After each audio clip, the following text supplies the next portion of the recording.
Good evening, sir. Yeah, I hope you can hear me. Yes, I can hear you. Sorry, there's something odd with my settings in Zoom. The video seems to be a bit off whenever I'm trying to connect in Zoom. Right, so but I think I can see you fine. It's slightly grainy, but other than that, it's fine. Yeah, let me just see if I can do something about the camera. Right.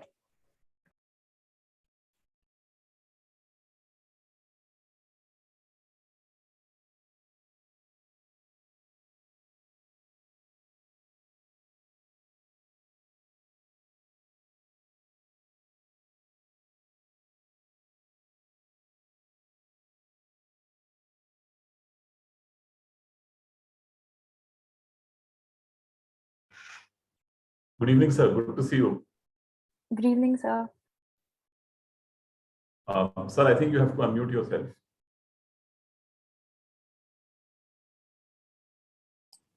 Yeah, good evening, Sidharth, and good evening, Gopal. And good to see you, Sidharth, after a long break.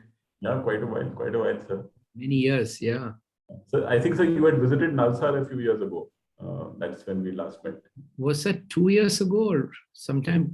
About 6 years ago now. 6 years ago, yeah, that sounds more realistic, yeah. Right. And you're currently, sir, in Kerala? Or actually, I'm in Kerala today. Right. I'm traveling tomorrow to Delhi and then later tomorrow night out of the country. Right. After a break. But I'm now based in Trivandrum. I've actually shifted my.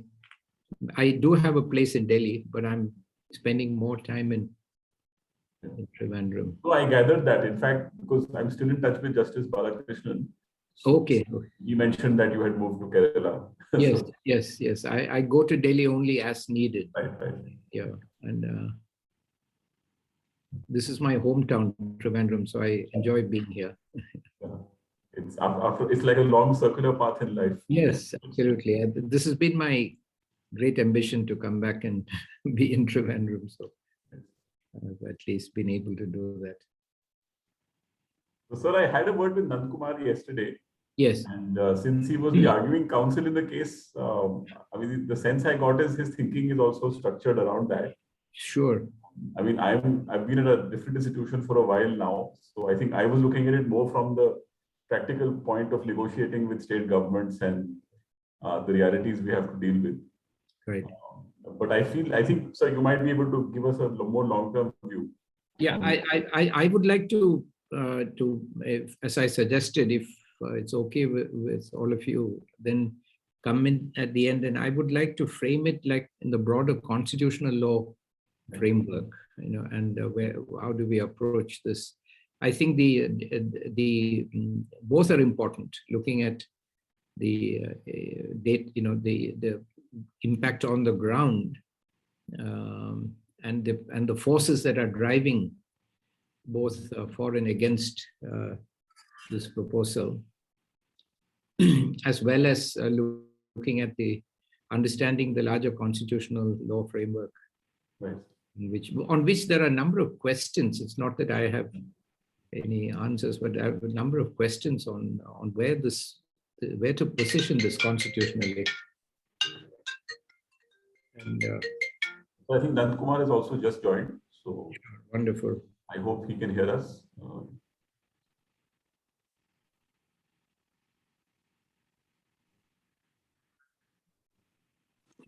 Hello. Yeah.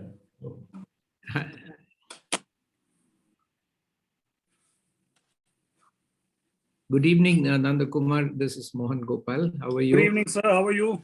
Nice to see you after a long break. And I agree. It's been quite some time. Very happy. Very happy and proud that you're now a senior advocate at the. Thank you, sir. Thank you. All your blessings and guidance. Not at all. It's entirely your own achievement, and least of all me. Many other teachers, some claim. No. I mean, I think you were the director when I was graduating, right? Yes. Of course, I remember. We spent too much time together, but still. Yeah. No, I do remember. Those were Where are you now, sir? I'm now speaking from Trivandrum, which is Trivandrum. where I spend most of my time. But I really don't know how to answer that question because I've got, you know, I live across many places. Man of the world. No, not really. A bit of a nomad, I guess. Yeah. But sir, home is where you choose to build it. I think we're all know that.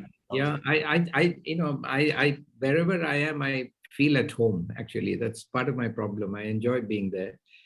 But Trivandrum, because I was born here and I grew up here, my family is from here, so there are a lot of reminders of all that, which I don't get any in other places as much.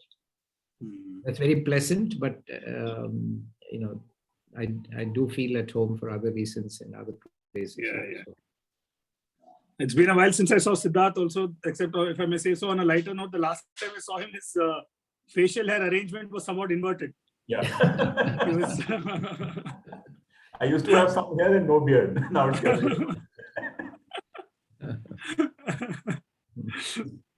small matter of about 10 years. So.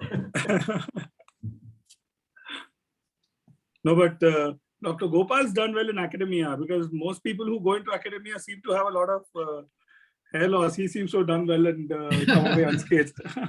Here I can credit, all of us can credit some of this to our parents and sisters who provided us inconsequential genes, actually. Quite so. No, sir. I think it's also about. I believe you have a very strict diet and. Yes, I do. Yeah. I see.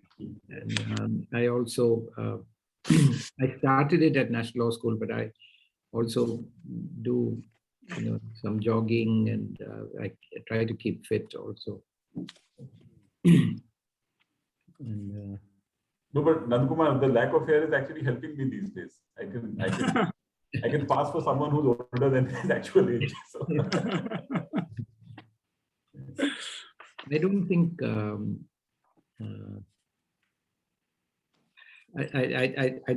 mean I can assure you that having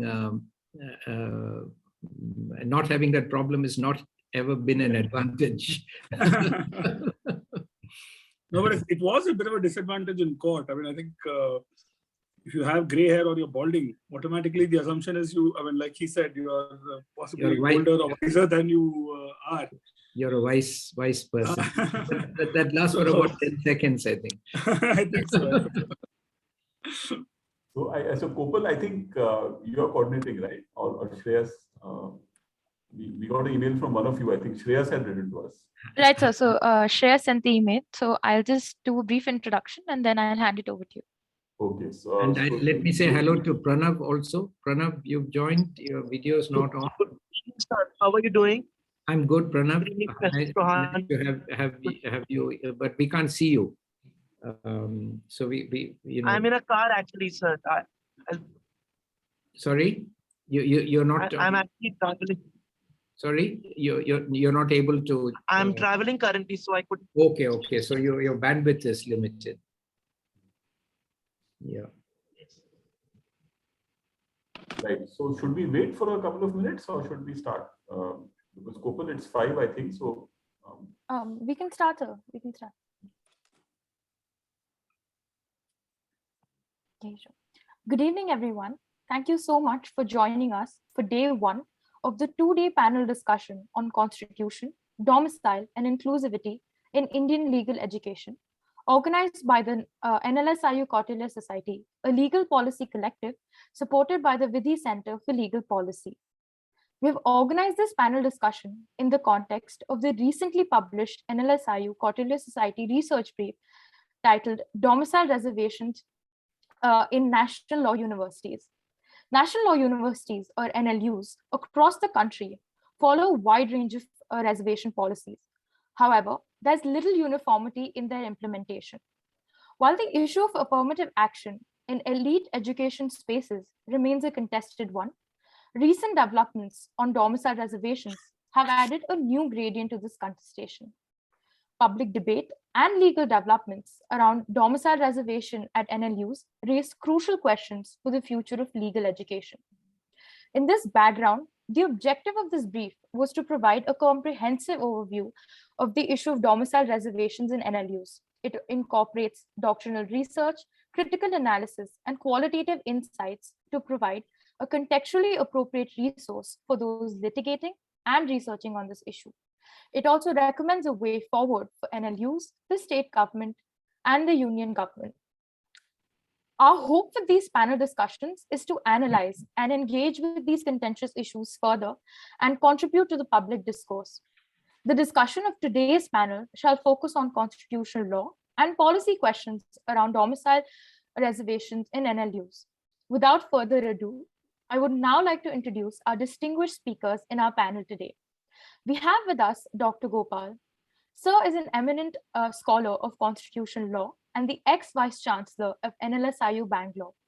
He is also the former director of the National Judicial Academy of the Supreme Court of India and the chair of the National Court Management Systems Committee.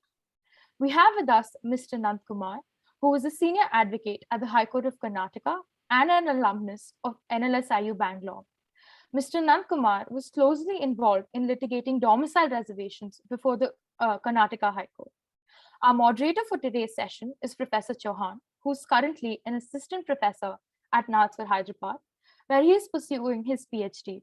He also holds an LLM in constitutional law and legal philosophy from the University of Pennsylvania, and is also an alumnus of NLSIU Bangalore. Just before we proceed, we request all as mentioned in the chat as well, we request all attendees to put the to use the Q&A feature, and the questions will be answered by our panelists after this discussion. And now I would like to hand it over to Professor Chauhan. Right. So thank you to the Kautilya Society at NLS for setting up these discussions. I hope that what we have to say over the next hour or so will be of some use, will lead to some engagement amongst the attendees. By and large, I think we have students in attendance. So I'll try to frame at least my initial comments around what has been the broad tenor of the discussion. And then, of course, we'll follow a very simple sequence where Mr. Nandakumar, since he also appeared in the case, will present his views on the issue. And then we will ask Dr. Mohan Gopal to reflect on the long-term implications of such changes and also the constitutional framework on compensatory discrimination. So I'll say a few things which are, of course, shaped by my most recent experience as a lecturer at NALSAR now for the last 8 odd years. Because if you do focus on the litigation that has happened involving NLS a couple of years ago, I think that only captures a small slice of the issue. And there is a larger reality which has to be unpacked and explained, especially given the fact that now we have 23 national law universities in existence, and a few more, in fact, are being planned in the coming year or two. So when I went through the CLAT 22 notification, which is for the forthcoming admissions that will happen later this year, I saw that by and large, all the national law universities now have some form of domicile allocations or the other. There are differences in the quantum. In some schools, the domicile allocation is as much as 50%. In most cases, it ranges between 20 to 30%. Until a couple of years ago, there were a few schools which were holding out, NLS, of course, being one, but also Jodhpur and Calcutta, where the respective state governments have only moved recently. And now pretty much all the national law universities have domicile allocations.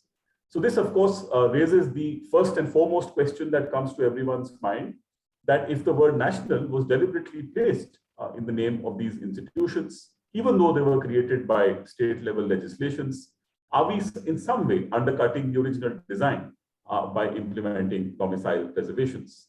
But I think as we grow older, we realize that any analysis cannot be presented in such a simple binary form. If we turned it into a simplistic debate about preserving national character vis-a-vis the interests of state governments, that would not be doing justice to a discussion of this kind. So some of the issues which I think are relevant to this exchange, and I'm very keen to hear what our panelists would want to say on these issues and others, include, for instance, the basic legal question of how do we look at the criteria for allocations based on territorial ties, because by and large, the judicial invocation of domicile quotas has also been tied to findings of socioeconomic backwardness, especially if you look at litigation pertaining to domicile quotas, let's say in medical education, and also in larger state universities, especially if you look at case law from the recent past.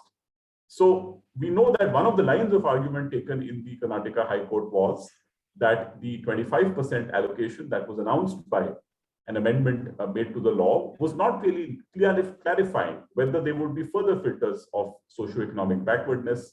And that in fact became a major reason for the court to say what it did. There were obviously other process-oriented arguments, which to be honest, really cannot be generalized to the other national law universities. I think one argument was about the role which the governing bodies of the institution have, and the fact that this proposal had not initially come from the governing bodies, and the amendment was made by the state legislature. I think that argument to a large extent has now become redundant because the NLS governing bodies eventually did accept a 25% allocation in their intake, and that got implemented last year. So to a large extent, and this is an informal discussion that I had with Mr. Nandakumar yesterday, the case itself pretty much has lost significance in terms of its immediate facts. But in terms of the larger debate around whether or not this will lead to further fluctuation, further instability, further lack of unpredictability in the way in which other schools might handle this policy, these questions are worth engaging. So apart from this legal question of the link between territorial ties and socioeconomic backwardness, a couple of other questions also come up. For instance, states in India don't have a uniform size or a uniform population. And if smaller states, especially states which have a substantial population that belongs to a historically disadvantaged group, do choose domiciliary quotas as a form of ensuring representation for applicants from these backgrounds, can we really deny that argument to them? So if we invoke the broader idea of asymmetric federalism to sometimes justify special provisions for certain states, would there perhaps be a case for differentiation where maybe smaller states which have historically not had access to elite institutions might in fact have their own reasons for implementing domicile quotas, whereas others which are perhaps more economically advanced have a more cross-state profile in their student body, may not really have these arguments. So this really complicates the picture because we might need to shift our thinking away from locations such as Bangalore or Calcutta and Delhi and think about some of the newer institutions which are in fact functioning in some of the smaller states. Another question which of course comes up is whether or not these domicile quotas are going to have any visible effect on student experiences and graduation outcomes. Now, this, of course, is to some extent a point that one can engage with some empirical evidence. But given that many of these schools are still very new, some of them are yet to graduate a batch, some of them are just in their first decade, I don't think we can holistically make an argument about whether or not domicile quotas, in fact, ensure that the talent that is graduating from these institutions is likely to serve the same state.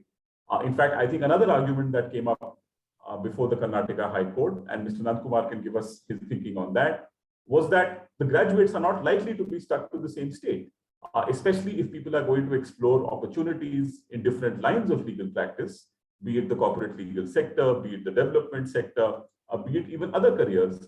There is no guarantee that the graduates of these institutions are going to stay in their home states.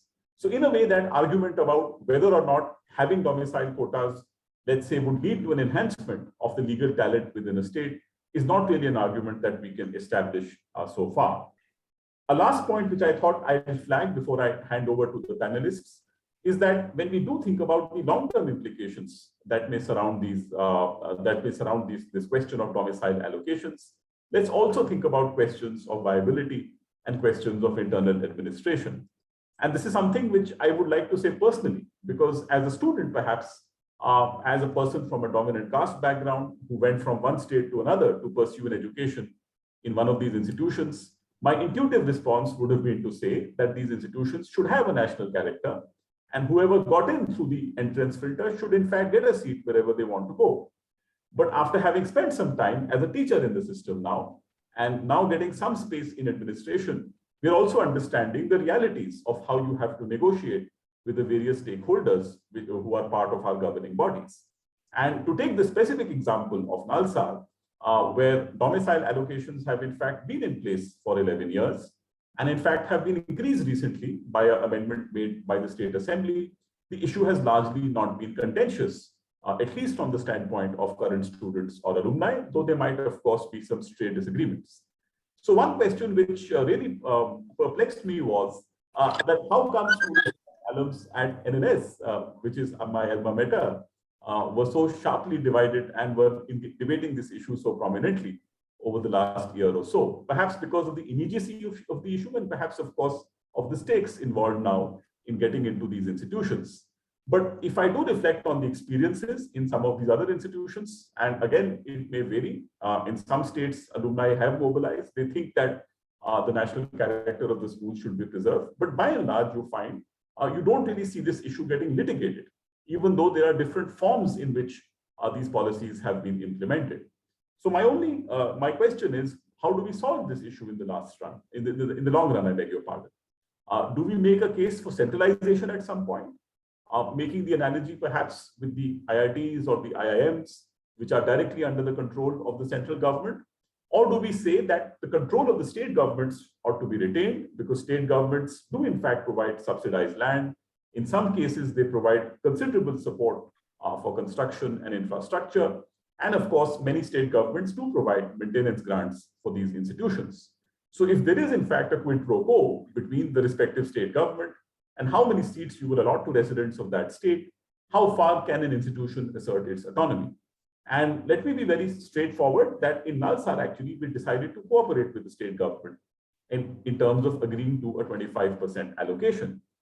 Perhaps a different school with a different management style would have perhaps confronted the state government and not accepted the domicile quota. So this is just experiential, and I'm not very sure about how we might frame such pressures in this discussion at large. So this is broadly what I had to say initially, and I'll now turn over the metaphorical floor to Mr. Nandakumar, who I think will take us through his views on the issue. And after that, we'll request Dr. Mohan Gopal to also say something on the topic. Thank you, Sidharth. I thought by rights, Dr. Gopal should have gone first, given that he's somebody who's taught me. But well, anyway, I mean, I'm not going to dwell on that sort of formality for now. There's one thing that I just wanted to say at the beginning and get out of the way. Given that I appeared in the matter, I don't want to comment on the judgment or on the actual merits of the matter. I don't think that's fair or proper, and I generally do not do that. So let me just focus on the issues, and I'm glad you generalized the discussion to that extent. Obviously, when it comes to something like reservation generally, it can get a bit heavy when it comes to how it's debated. You've seen the level of public discussion around the hijab matter, which is now going on in the Karnataka High Court. In much the same way, issues like reservation need a very nuanced and careful analysis, and not just a sort of a intemperate voicing of views. Now, obviously, there are arguments in favor of some sort of a domicile reservation. Partly, it's not just domicile reservation in and of itself, but how it's implemented. One point I can make is, and perhaps the weakest point in its favor, is that since states offer some financial assistance, they feel entitled to some form of reservation for their students, as it were. I think this is certainly something that makes very little legal or jurisprudential sense, because by that logic, anybody who offers a grant should have a say on how the university is run, and I don't think that's a happy situation for anybody. Speaking of retaining and fostering local talent, I think part of the issue here is, I don't think there's any serious study, or at least I've not come across any, which talk about what happens after the graduation. After one graduates, what happens? Where are these persons working? From every university. Are they working in, let's say it's a Karnataka university, are they working in Bangalore? Are they working in Hubli? Or if it's a given state, are they in that state? Are they in litigation? Or are they just flying off abroad? Or are they joining their businesses, family businesses, or whatever else? So these are questions I think that really need to be answered. Because ultimately any form of reservation, to my mind, should be certainly a need-driven one, or any form of affirmative action should be to address a certain disadvantage, to address a certain problem that there is in society, and not really to address one's political constituency. Secondly, when you talk about a state like Karnataka, and you say, okay, you need domicile reservation in Karnataka. I know part of this did come up during the argument in the Karnataka High Court, but it's a more generic point. Now, Karnataka, for example, I think it's going to be very hard to make the suggestion that Bangalore is backward. But when you look at offering domicile reservation to students from Bangalore, who really is it benefiting? If you identify a district like Yadgir district or Gulbarga, which relatively is certainly backward when it comes to most social indicators or any other parameter, then perhaps there is something to be said. In which case, is your policy nuanced enough to say, okay, then we will offer some greater level of preference for students from Yadgir or Gulbarga or whichever other district there may be. And in each state, there are these districts which I think need special attention. So also between states, I think you made a point about this. The position between states is also not quite equal. You take the states that are, what is popularly termed as the northeastern states. When you look at all of those states put together, subject to being corrected, there is only one national law university. I think that needs course correction. I certainly think that that's a place where there is a need for an intervention. But is there a need for an intervention in Bangalore? You have a lot of these, the top schools in the country in Bangalore. You have, most kids are fairly proficient with English and what have you. Do you really need that sort of a situation is the question that you'll have to ask. Also, are you, in addition to just a regional sort of a backwardness, even if it's a domicile-based reservation, are you tying that up with something else? It could be economically weaker section. It could be some other form of backwardness that's been identified. That is another question that's up in the air. By the same logic, what happens to defense forces, children of persons who are serving in the defense forces who get fairly routinely transferred from one place to another, and so on and so forth.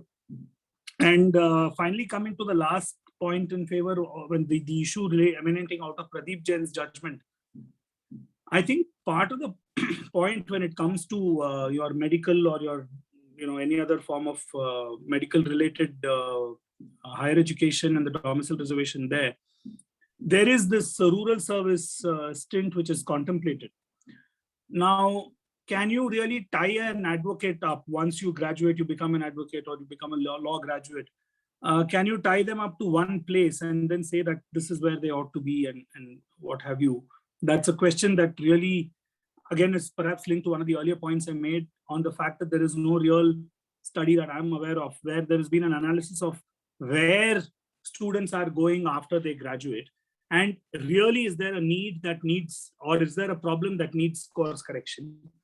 And without that analysis, to my mind, there is something fundamentally to be questioned about this form of domicile reservation. Certainly, if you identify certain areas and then say that they need attention, that's a different matter. Dr. Gopal would recall, I think this system was discontinued later, subject to being corrected, perhaps when the SCLAT business came about, whatever the earlier avatar of it was. When we were in law school, we had a system where if you weren't from one of the bigger cities, not just Bombay, Delhi, Madras, Calcutta, but also Bangalore, Ahmedabad, a few other of these cities, Hyderabad and so on, or from one of these boarding schools like your Doon School, Lawrence Lovedale, and so on. Let's say you were from a school in Chikmagalur, you were from a school in Kolar. You were entitled to, I think, an additional 5 or 10 marks. I'm a bit hazy about the details now, which were added on to your entrance test score. And that gave you some advantage. There was some evening of play. And we did have, in my class, I remember there were students from Shimoga, from Coorg, and so on and so forth, who got the benefit of that. And this was a vertical reservation, rather it was a horizontal reservation in the sense that not a reservation, this was a horizontal application in the sense that it benefited everybody, irrespective of whether you were eligible for a caste-based additional reservation or not. That's something to think about, and perhaps that's another way in which it can be done. Now, the arguments against, very quickly, just to sort of give it a slightly counsel-like flavor. Obviously, I think the primary problem is that it doesn't really address the inequity that there is in the system. I think it does very little to address it. I know I said I won't comment on the judgment, but during the arguments, I think one of the learned judges turned around and asked the state council or the advocate general, who are you really trying to benefit? Is it the students from Bishop Cotton's and St. Joseph's? I mean, without meaning any offense to those schools. I think that's part of the problem. Does it really solve the inequity that is in the system? And let's all accept that there is an enormous amount of inequity. I think that's a given, that the starting line is not the same for everybody. Again, there are states like, it could be Uttarakhand, Mizoram, Sikkim, where there isn't really a national law or university subject to being corrected. I've lost track. Perhaps there is one between the last time I checked and today there may be one, but be that as it may, to my mind, these are places where you need to ask the question, what are we doing about the legal education there? Third point, which I would make, and this is something that Sidharth did flag, is there a case for, nationalization sounds a bit brutal, but maybe that's the word one must use, but is there a case for sort of nationalizing the whole system, whereby what happens is that, I think the idea, and if you go back to when Dr. Menon started the whole concept of national law school, it was to set a benchmark for others to follow. Now, the idea should not be and cannot be that those standards are lower. It should be that the other universities sort of match up to that, and as the national law schools, supposedly the better off universities, given whatever rankings and so on and so forth or not, those should also try to keep pushing the bar up for themselves. Now, given that, I'm not too sure if that process will really be furthered if there is a domicile reservation, is one other argument that can be made against. And again, I think you made the point about if there is a national law university in every state, then what really is the effect? For example, when we were growing up, again, there were only 5 IITs, Bombay, Delhi, Madras, Kharagpur, and Kanpur. But now you have a larger number of them. And when you do have it, and again, the IITs have managed to stay away from this whole domicile reservation concept because of being institutions of national excellence. Is there a case for national law universities to up the ante and then say that, all right, we also want to be national, institutions of national eminence, so that they are, I'm not saying that it should be done with the objective of defeating domicile reservation, so that you also just really upgrade your own skill sets, your own, the research papers that are put out, the standing in the international society and so on and so forth. And it's not just about winning an international moot court competition or not. There's obviously an enormous amount, which is far more than that, much more than just a moot court competition. Then the IDEA survey and the I think IDEA diversity survey, which was something that I know did find a place in the judgment, talked about how, if I'm not mistaken, 96+% of the students in national law universities, or at least the top 5-10 that were surveyed, came from English medium schools. So the question really is, are we catering to sufficient diversity? Sure, there is some degree of diversity in the form of those coming in through, say, a scheduled caste, reservation or whatever. But what about the other forms of diversity? Are we talking about language being an inhibiting factor? Are we talking about the other aspects that IDEA seeks to address, for example? So those are questions that need to be answered. And again, Sidharth made this point about non-standard application. Each NLU seems to have a different percentage of what they feel the domicile reservation amount should be, or the number should be. And so also, take for example the issues relating to the need versus the actual ability to, or the infrastructure to deal with the number of students that there are. I mean, you can increase your student intake to 200, but if your percentage of domicile reservation is still high, it's that it's not really serving the purpose. That's the other thing that you got to look at. And again, what's the need versus the what is the problem that you're trying to solve is the question that you got to ask yourself. And I think I'll just conclude by saying this. I think what is really needed is perhaps a serious amount of thought and deliberation about what direction the national law universities want to take. Do they really see themselves as institutions of excellence which will play a role in on the world stage, or are they just going to be regional players of excellence within a particular state? That's a question that they really need to ask themselves. And therefore, there is a lot to be said both for and against.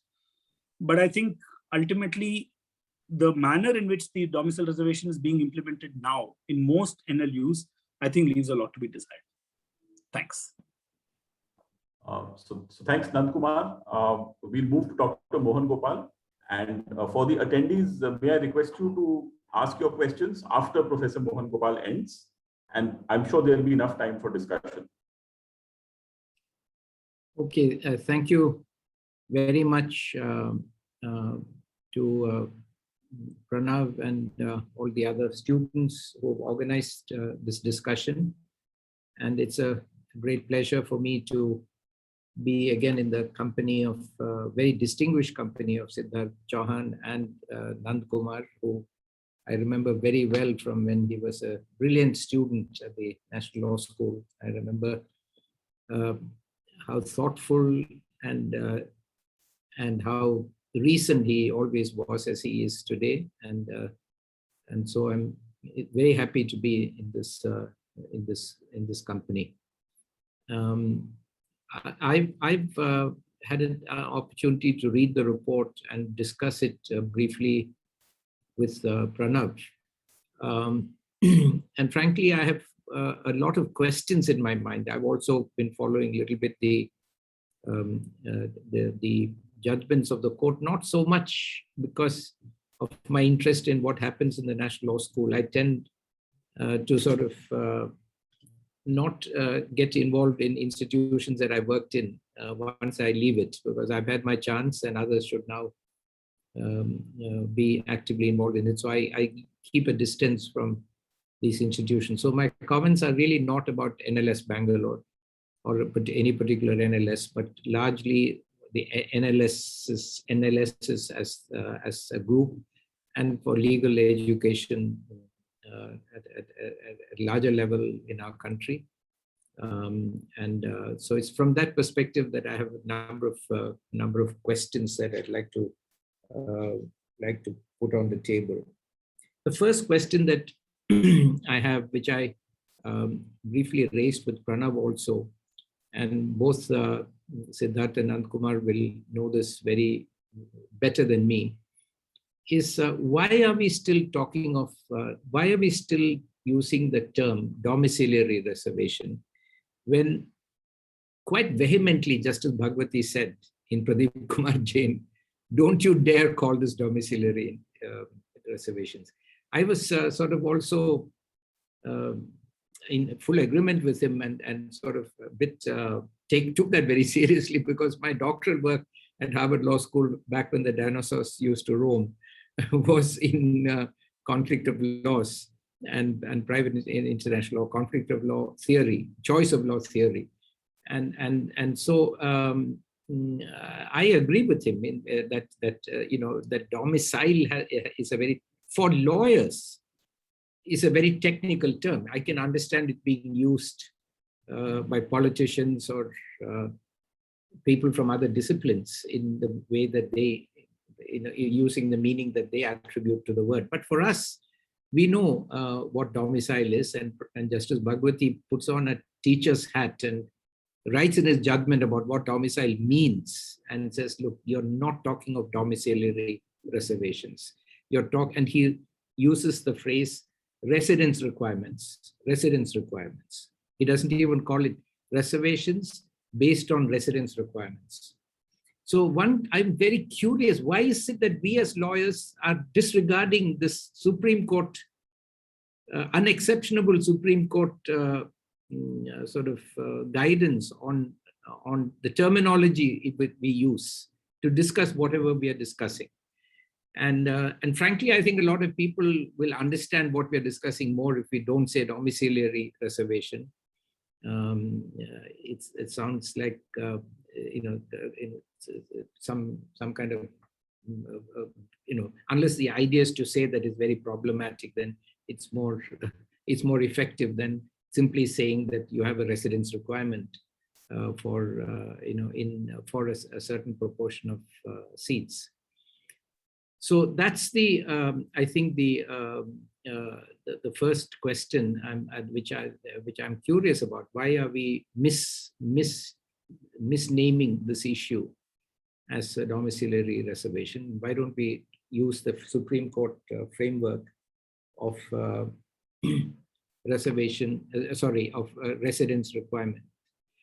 And related to that, Justice Bhagwati, in this wonderful judgment, I don't agree with all of it, but it's a brilliant judgment, very beautifully written judgment, very clear, succinct, thorough, detailed. It's a really outstanding judgment. In that he categorically says that residence requirements, domiciliary reservations, have nothing to do with 15 and 16. They can only be tested against 14. He categorically says that. So we have to understand why. He does explain why, but I think we have to understand why. And we are mixing up, using the word domiciliary reservation and mixing it up with reservations for OBCs and SC/ST, social reservations.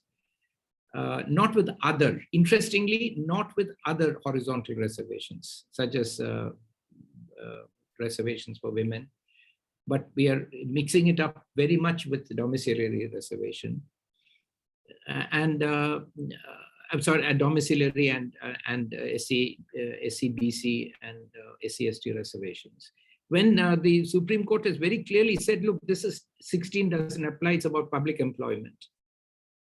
And in any case, the provision in 16 on the equivalent of residency requirement can only be enacted by Parliament and can only be provided for state level employment. And therefore, it's clearly a national intervention and a national policy. It cannot be done at the level of the state legislature. But that's only public employment. It doesn't apply. Pradeep Kumar Jain was about medical education, but it was about admissions to education institutions. He also says clearly that 15 doesn't apply because 15 actually prohibits discrimination, and 15, and he makes the point that 15 talks. One can just pull out my constitution here, and he makes the point why. I mean, he explains why 15 doesn't apply, because he's talking of place of birth and not residence. 16 talks of residence, not 15. And so he says 15 doesn't prohibit discrimination on the basis of residence, but only a place of birth. So he also says, so therefore he concludes by saying, look, you have to test it only against 14. And there we come in with the question of, reasonable classification, the objective of the classification, the nexus between the objective and the qualification, and more recently, moving more towards a substantive due process kind of idea. What is the object? What is the constitutional quality of the objective itself for which the classification is made, and the nature of the classification substantively, not simply formally, not simply a simple test of is it logical or not, but what goals, constitutional goals, do they advance? So I think if you look at it purely from 14 point of view, Justice Bhagwati comes to a very clear conclusion that there is no constitutional impermissibility for residence requirements as long as there is a perspective of social justice to it. That's an interesting conditionality, he says. He says you can have residence requirement, but it will violate 14. And he actually says a certain percentage of reservation, I'm quoting now, on the basis of residence requirement may legitimately be made in order to equalize opportunities for medical admission on a broader basis and to bring about real and not formal, actual and not merely legal equality. Right. So the principle that Pradeep Kumar Jain assesses, that if you want to pass muster under 14, the purpose of residence requirements must be to advance the constitutional goal of equality, which is part of the larger architecture of social justice. Now, if that is accepted, then the question is, how do you do that? And I think both Sidharth and Nandakumar have raised very important questions on how do you define that, how do you understand that? And I agree entirely with both of you that we have not invested the kind of thinking necessary to come up with clarity about what residence requirement is simple, but how do you make this connection link, not between social and economic reservations and residence requirements, but between the objective of equality and the residence requirements. You know, how do you make that link? Article 14 objective of equality. So that we look at, to quote Krishna Iyer in Jagdish Saran, quoted by Justice Bhagwati, we look at the equality mandate from the perspective of social justice and say that, okay, if it is to advance social justice, then under Article 14, not under 15 or 16, you can have residence requirements. So Nandakumar talked about, raised those issues.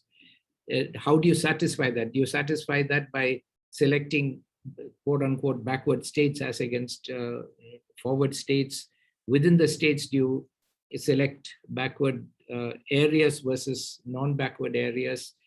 And also at the individual level, you know, do you, or before you get to the individual level, do you take cognizance of social and economic backward classes and groups as entitled to domicile or residence requirements?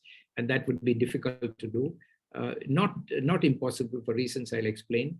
Or do you find some other criteria of finding which group? Because it cannot be a sort of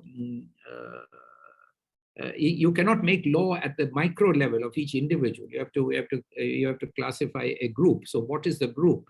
And can you draw on what 46 has drawn on? EWS has drawn on, although it's being applied completely illegally by using caste as a criterion, where there is nothing in the constitutional amendment or its statement of objects and reasons or the language of the constitution that justifies a link between economic weakness and caste. There is absolutely no correlation.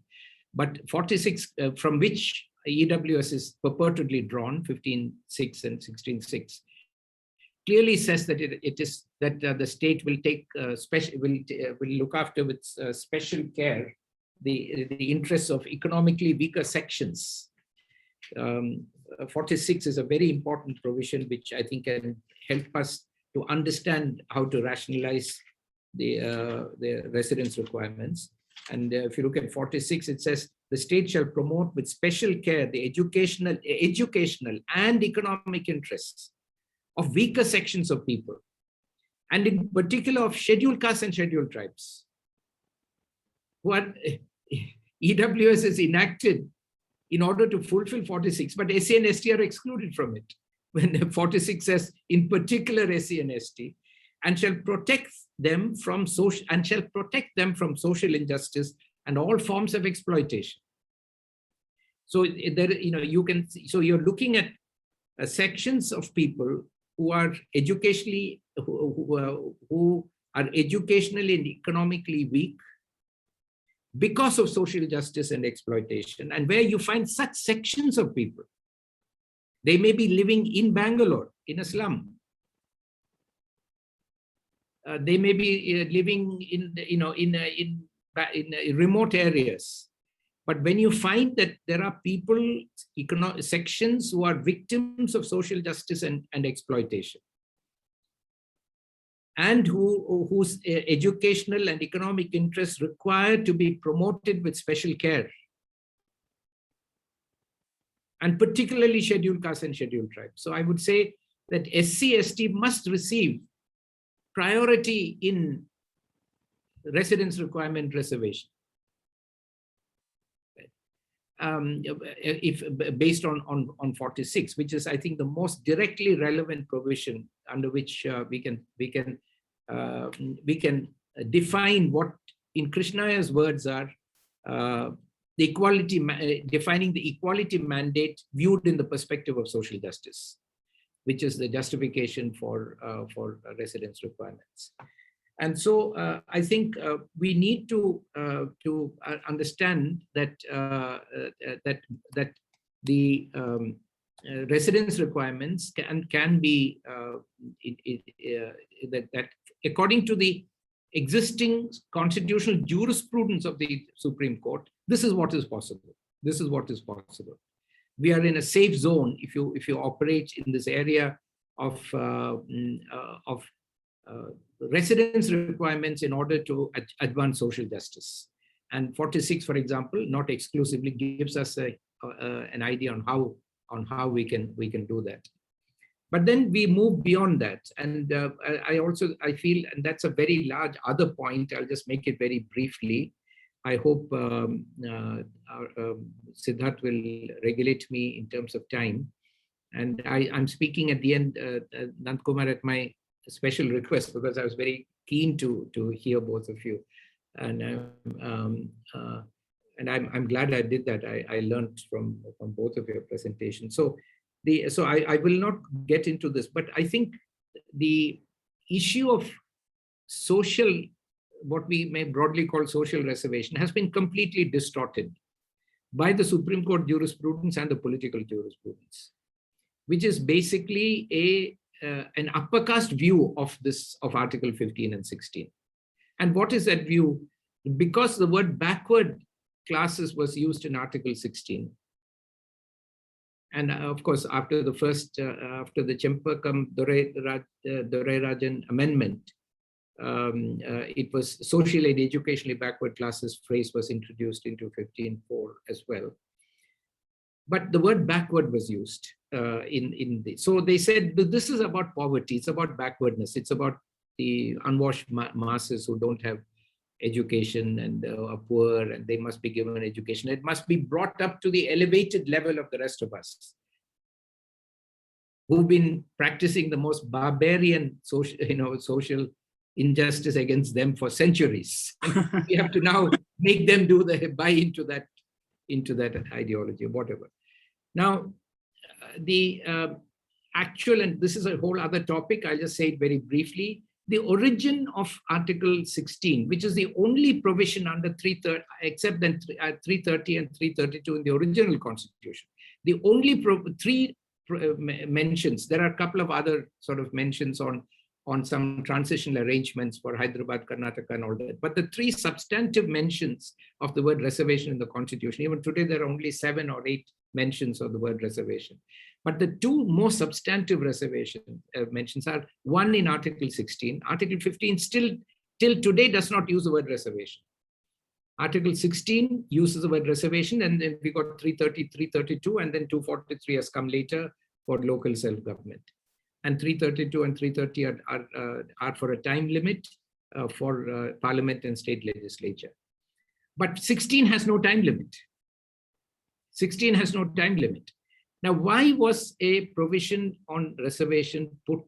Why was that word? And Ambedkar, this is one of the rare instances where he got into the battle himself, and he joined issues, and he ensured that this provision for reservation for backward classes was introduced into Article 16. To understand why, very briefly, you have to go to the 1931 speech that Ambedkar made in the in the first Roundtable Conference, where he told the British and everyone in the Roundtable Conference, basically, that if you don't put in safeguards, when you leave, India will be ruled by an oligarchy.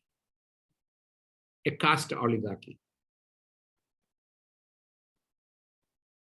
The British didn't do anything. And basically that's what's happened. Today in India, 70 some years later, largely all power, resources, positions, opportunities, decision-making power is in the hands at the national level of what I call B2K2, Brahmin, Baniya, Kshatriya, Kayast, B2K2.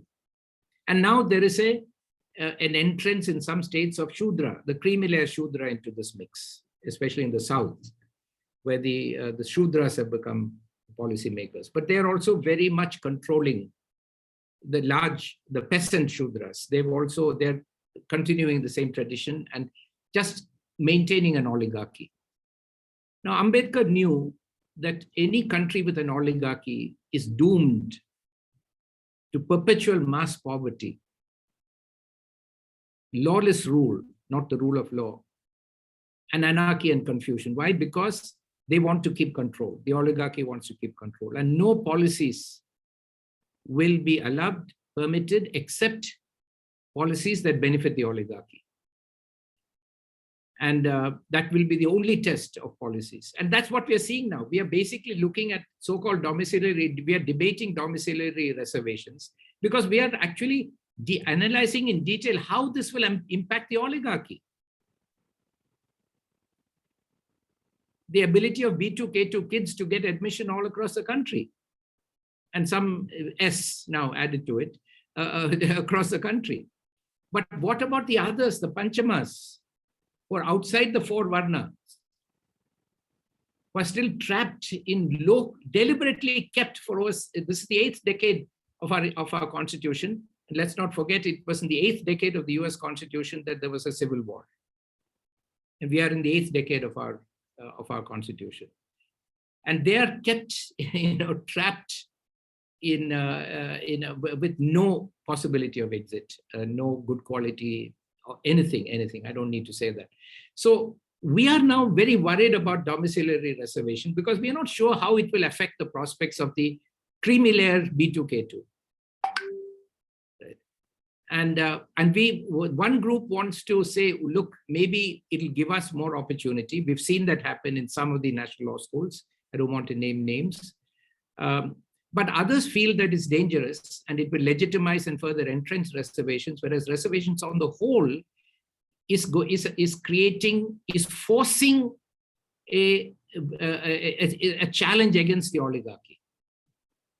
Now, this attack on the oligarchy through reservations was also the result of an intervention made on August 27, 1947 by 2 Dalit members who basically said, we may be we may be dumb, we may be illiterate, but we have to have our due share of power in this country. Don't say we don't have merit, and therefore you can't, like in these judgments, both Bhagwati and Krishnayar take a very elitist view. Oligarchy springs from elitism, that only few people are endowed with the capability to rule and others should not rule. I've written an article on this, quoting some work on oligarchy and the fact that standardized testing came from France and the United States, basically to solve the problem of France and the US, which had overthrown an aristocracy, but would not give up elitism. So they wanted to identify elites in a more inclusive manner, but they would not give up elitism. It is from elitism that the idea of merit and meritocracy come. And then you say only people with certain qualities. Justice Chidambaresh would say that these are qualities of a Brahmin. You must be, to be able to rule. He actually made a speech when he was a sitting judge, saying if you want to occupy high positions, you must listen to Carnatic music, you must get up in the morning and have vegetarian food, you must do this, you must do that. And then, so these are the qualities of merit. And if you have these, you can rule. If not, you cannot rule. Right? So it is from this idea of elitism that you say that looks dangerous to have. Even in Jarnail Singh recently, Justice Rohinton Nariman, who I admire very much, unfortunately wrote a sentence saying we can't have reservations at the higher levels because we need, they're sensitive. And in other words, implying that people from OBC, SC, ST backgrounds don't have any qualities unless they acquire, I suppose, the qualities of the upper caste. So the way to get rid of the oligarchy was to force into the Indian state, executive, judiciary, and legislature, representation from all sections of the people, regardless of whether they are considered dumb and illiterate. So the idea behind reservation is representation. The fundamental idea behind Article 16 is not reservation, it's representation. If anyone can come up with a better idea of representation to destroy oligarchy, we will throw reservation into the Arabian Sea, which I'm looking at right now while speaking to you, and use that better alternative. So one of the fundamental foundational points of the Indian state is that the Indian state shall not be an oligarchy, that executive, judiciary, and legislature shall have representation from all sections of the people, all groups, not just castes, all groups shall be represented. When we all come together and we make decisions on policy with full adequate representation, and I'm not aware of any other constitution that has put this principle of adequate representation into the constitution, the principle of representation of all sections. And backward there means backward in representation.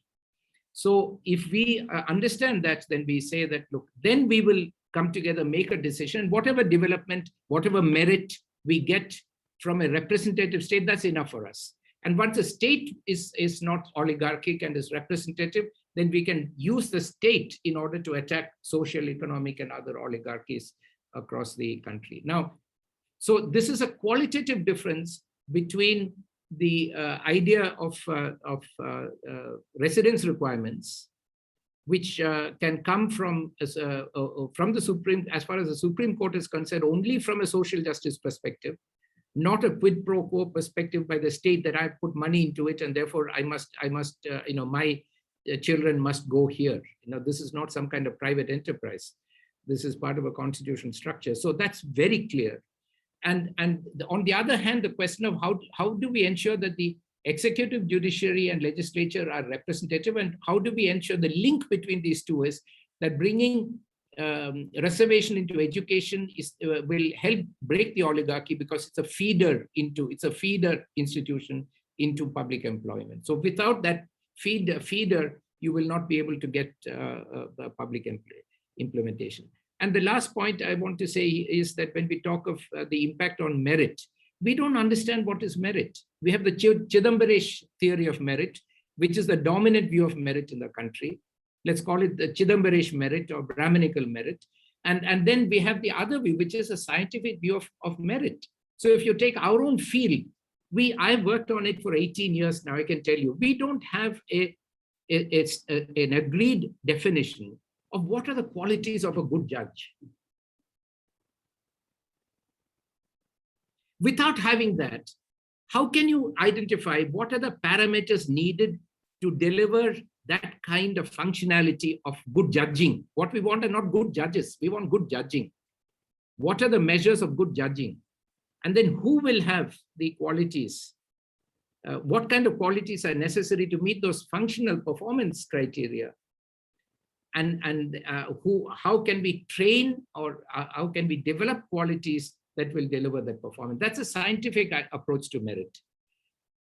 And we haven't got to first base yet on merit, for which we need to break down all the different aspects of the functions that, or a law teacher, who's a good law teacher?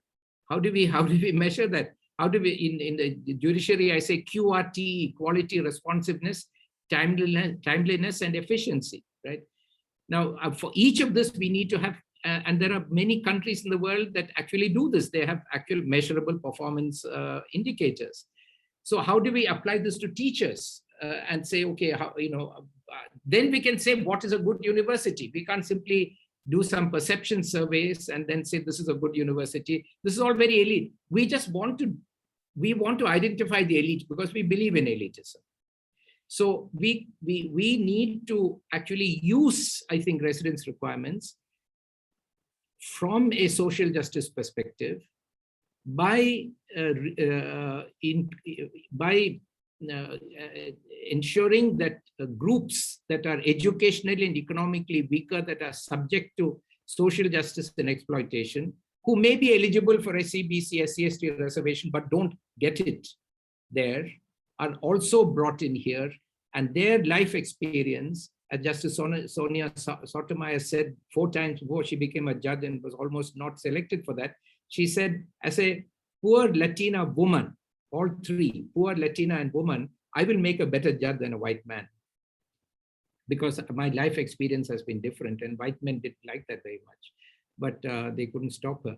But so we will bring to the law school an experience, every classroom, a diversity of experience, which so I was looking at Harvard Law School, and if you look at their latest class,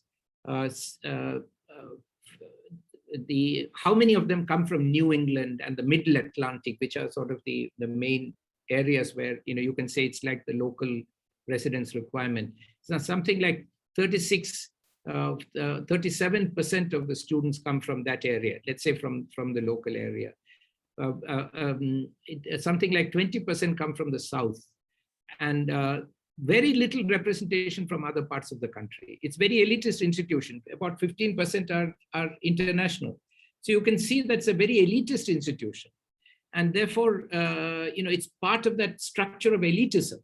Do we want to build elite? Do we want to conceive of national law schools as elitist institutions meant for elite to study and to produce, and to use Duncan Kennedy's phrase, to reproduce hierarchy and maintain hierarchy? Or do we want to see national law schools as originally conceived of, not as national institutions, but as institutions of social change, to make social engineers?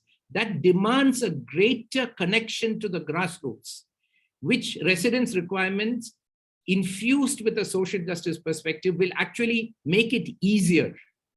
And if you network these national law schools together, full of people from the grassroots, from the poor, the excluded, the marginalized, victims of social justice and exploitation, that will together be a national institution.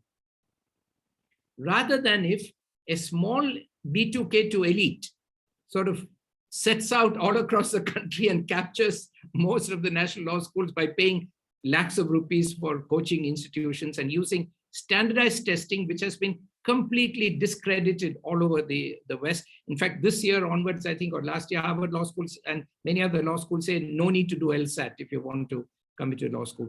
Even earlier, I know for a fact that they did not take LSAT excessively into consideration.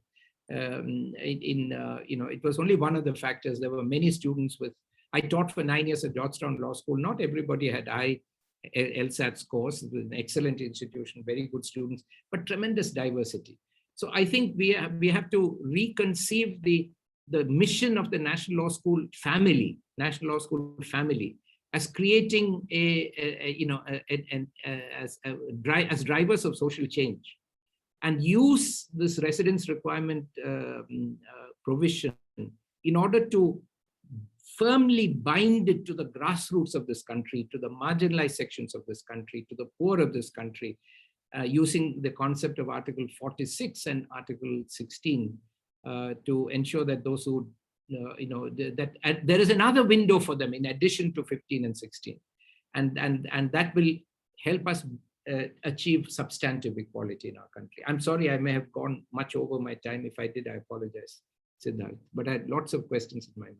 No, I think, sir, it was worth listening to you. I think we would have been happy to hear you for some more time. No, thank you. But I think we will, since we have about half an hour left, we'll try and ask the audience if they have some specific questions. Yes. But before I get into the audience questions, just a couple of things I wanted to clarify.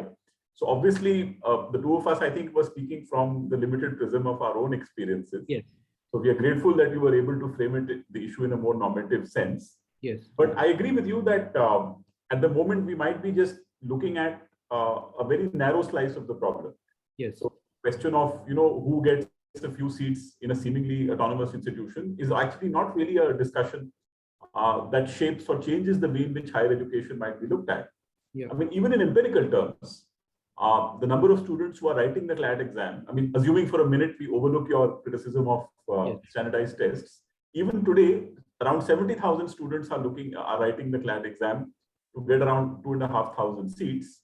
And in context, around 15 lakh people are writing the medical college admission tests. More than 1 million, 10 lakh are writing the engineering college tests. And if you start looking at the reality of the largest state universities, I think students should also understand that we might be just looking at a very small slice of the problem.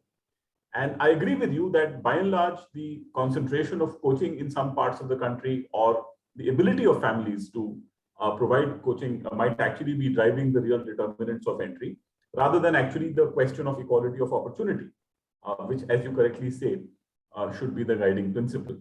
So one question, of course, is doctrinal, which I think you have already put in your own words, that rather than being bound by the language of 16.4 or 16.3 being read into 15.4, which is what some courts have done, we should take the broader view and look at the question of territorial ties through a social justice perspective. But my only sort of concern with framing that sort of argument going forward is that in India, invariably, you will have always another competing interest who will insist on some empirical criterion or will insist on some sort of quantitative marker to ensure that these admission policies are designed. So, of course, that's a problem which we can't solve in a simplistic fashion, and it may require out-of-the-box solutions. For instance, one line of thinking which I think the present NLS Vice Chancellor seems to have had is to expand the intake of the school. Now, again, there are other secondary questions which are tied to that. If the premise is that the reputational capital of these schools is tied to the idea of exclusivity, which I think is the problem which Professor Mohan Gopal is pointing out for us, do you, in a way, undercut that premise of exclusivity by either making these schools larger or setting up more institutions, which is what in fact has been happening, or perhaps even look at large-scale interventions which assure a certain degree of autonomy and a stronger academic regime in the existing state universities. So this is in fact a discussion which is not very new. It's been around now for 35 to 40 years. And it's almost as if we are moving in generational loops as we think through the possible solutions. So let's open the floor for some questions. Sidharth, I just had a quick reaction to what Dr. Gopal said. I mean, it was quite instructive to hear him speak on how he would like to see the different facets of marginalization tied together in a more meaningful way. And obviously, that's the sort of perspective that's really needed to do the course correction that's necessary. But I think the limited point, I mean, and I think I did allude to it in my opening remarks, the limited point that I was also trying to make was that domicile reservation, especially I take his point that the use of the phrase domicile reservation in and of itself is questionable, but it's what is framed. So let's just say that residence requirements, or the way in which it's currently being implemented, doesn't really solve the problem that it seeks to solve.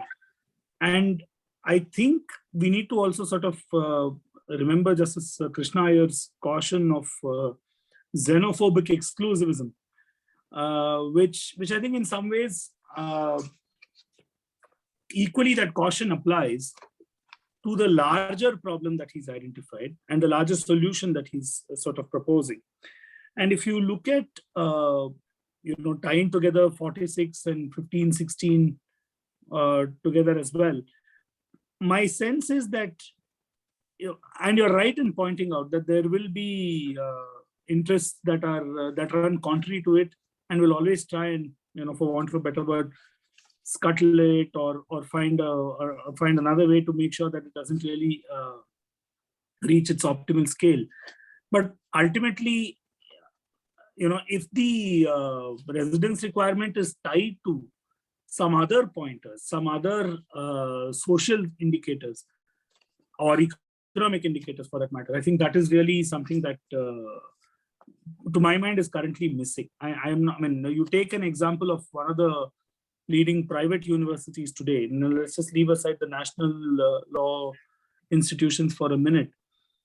I had an intern some time back, and I was shocked to hear that he's a scholarship student, but still pays 5.5 lakhs per annum as his tuition fee. I mean, as a scholarship student, I mean, I think it's something that really needs a lot of thought and course correction.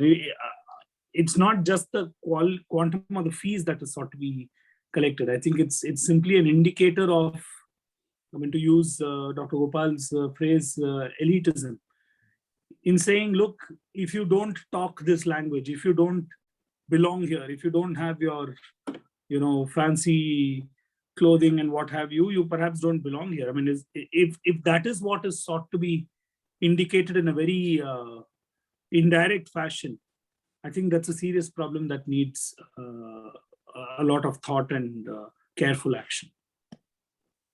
Nandakumar, can I just request you to just very briefly say, I mean, to avoid and not take away time from questions, the first point you made, I missed.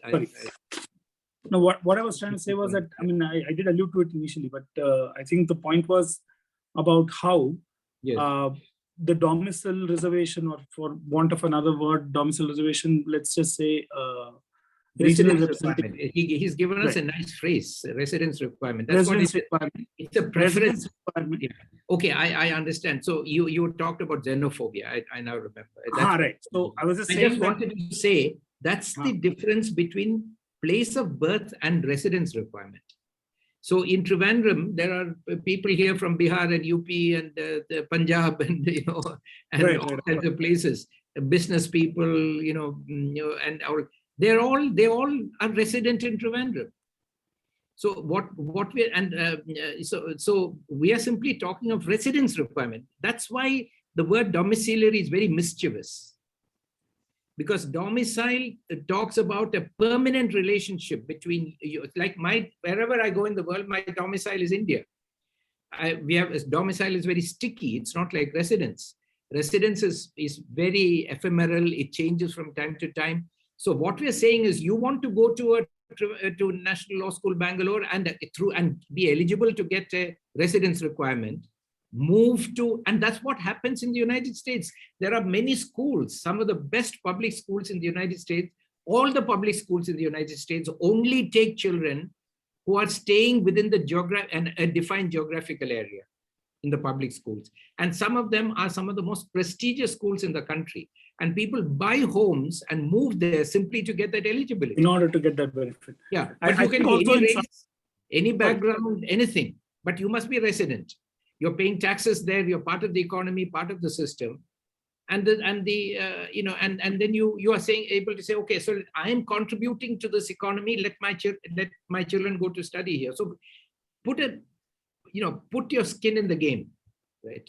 Also, I think partly it addresses the issue of, in some ways, a migrant crisis or the migrant problem. I mean, if I have to move because I don't have an opportunity of working in the state that I am, I need to move. I could be a construction laborer or whatever else. If I need to move to another city for a livelihood, and my children should not be deprived of an opportunity of. Exactly. And I have seen in Kerala some reports of some fantastically brilliant children from Bihar and UP and all that, who are children of unskilled migrant labor, going to the local schools here, doing very well because they're excellent schools. They're very democratic, open, very well-run schools, and really flourishing, right? And so we are talking of not domiciliary reservation. We are talking of residence requirement, not domiciliary requirement. I think as lawyers, people of the legal profession, we must be very clear in what we are discussing. In my submission, I'm not disagreeing at all with you, but I agree with both of you that all these linkages to achieve what Krishna Iyer called equality mandate viewed in the perspective of social justice. So what both Krishna Iyer's quotations and Bhagavati are trying to do is to give us a way forward, blend social justice and residence requirements. And yes, the Constitution allows you to do that. Your only test is 14. So get a little flavoring from 46 and 15 and 16 and direct this as a weapon against inequality, which is our enemy. And then you're fine. So that provides us a very good framework, I think, to Yeah. I mean, essentially to use the idea of social democracy rather than getting enmeshed in this entire merit versus exclusivity problem. And there we get from Ambedkar the core object. I believe that the only reason, the core reason for India's travails is that we are ruled by an oligarchy. Right. Every country in the world that is ruled by an oligarchy, it's a complex oligarchy. It's not simply based on birth, but it's based on networks and schools. And there's a whole network that creates this oligarchy. But we are ruled by an oligarchy. It's not by merit that only, almost every powerful person in this country belongs to one of 4 or 4.5 communities, right, or groups. And so the whole purpose now of our generation must be to annihilate this oligarchy. And at whatever cost, because without that, there will be no stability, no peace, no progress. America moved forward compared to Europe because they